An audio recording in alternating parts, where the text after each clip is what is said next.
Alright, so in this video, I'm going to be solving the problem 100 to the power of 13 minus 10,000 to the power of 6.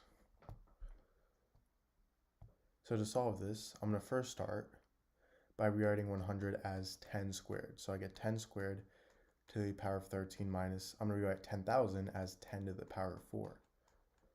Now, if I have something in the form a to the power of m to the power of n, this is equal to a to the power of m times n.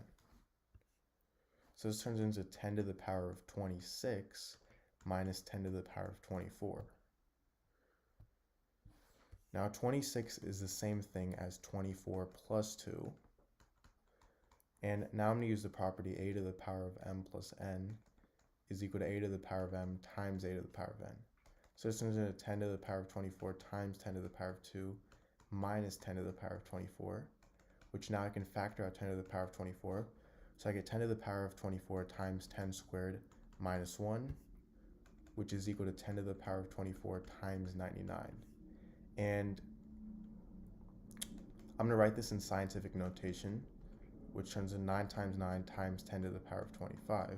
However, this is also the same thing as 99 with 24 zeros after it. So this is my answer. Alright, so in this video, I'm going to solve the equation 8 to the power of x is equal to 32. So to solve this, I'm going to start by taking the log on both sides.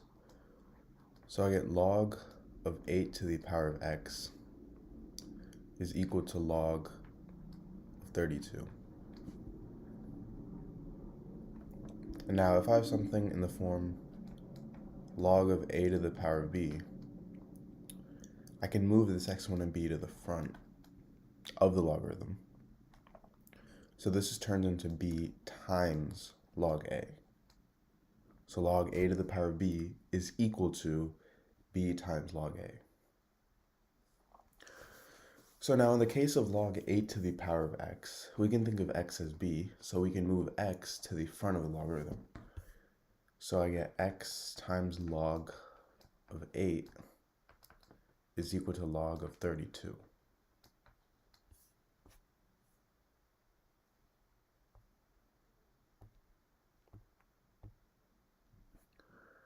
Now, from here, I'm going to divide both sides by log 8 because we want to isolate x, because that's what we're trying to find the value of. So now these two cancel out, and I get x is equal to log of 32 over log of 8.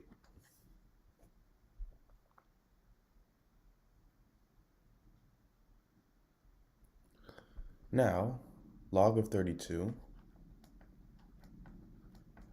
is the same thing as log of 8 times 4. So I get log of 8 times 4 over log of 32. And if I have something in the form log of a times b, this is equal to log a plus log b.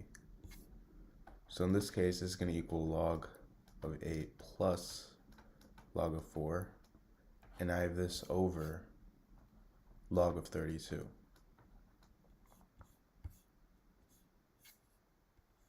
Sorry, I have this over log of 8.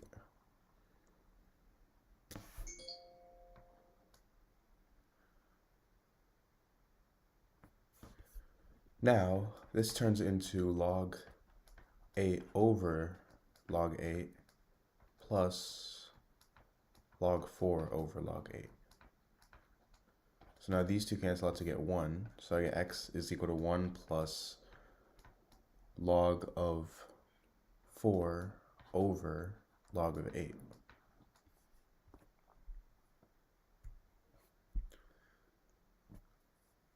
Now, log of 4 is the same thing as log of 2 squared.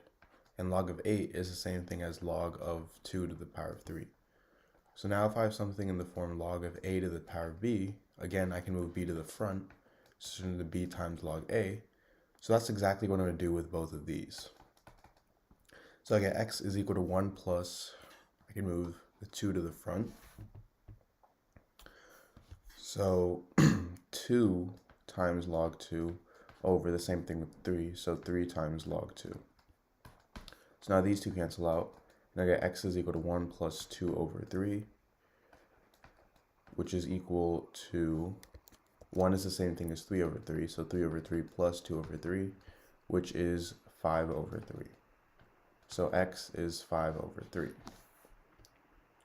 Now, how do we know that this is the right answer? So, going back, we have a to the power of x equals 32.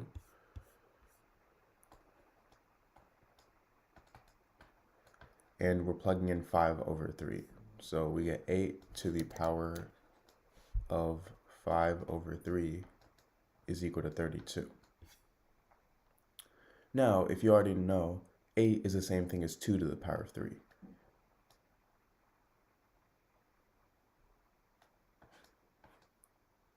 So I get 2 to the power of 3 to the power of 5 over 3 is equal to 33 is the same thing. 32 is the same thing as 2 to the power of 5. And if I have something in the form a to the power of m to the power of n, this is equal to a to the power of m times n. So these two 3's cancel out, and I get 2 to the power of 5 is equal to 2 to the power of 5, or this is the same thing as 32 is equal to 32. This is right. Now, I also have a second method of solving this problem. So for the second method, we have the same equation, a to the power of x is equal to 32, and this is a simpler method. So for this method, I'm actually just going to start by rewriting these two numbers. So 8, I'm going to rewrite as 2 to the power of 3. And 32, I'm going to rewrite as 2 to the power of 5. So I'm rewriting both of these as the same bases, which now it makes them much easier to solve. 2 to the power of 3 to the power of x is the same thing as 2 to the power of 3x, which is equal to 2 to the power of 5. And because these two have the same bases, a to the power of m is equal to a to the power of n, meaning m is equal to n. So 3x is equal to 5, and x is equal to 5 over 3. So that's another method of solving this equation. Now, if you haven't already, please make sure to subscribe, leave a like, and share this to any of your friends or family. Thank you.